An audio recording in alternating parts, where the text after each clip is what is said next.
just to give you an idea of what's going on today.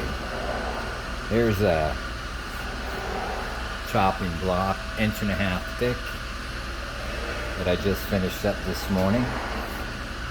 Let me go over here to this laser engraved cutting board.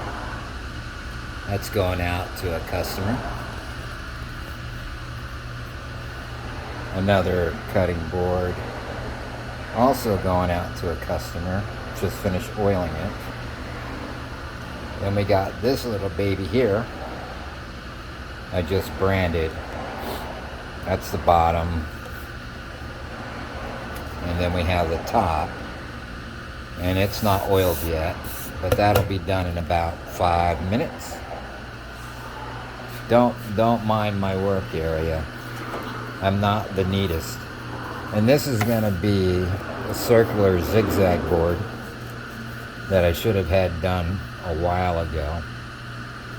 That's just being glued up on its second glue up. And this one will be going to Eastern Washington to my friends, Rebecca and Wendy. So, don't mind the mess. But that's what we got going on today. Talk to you later.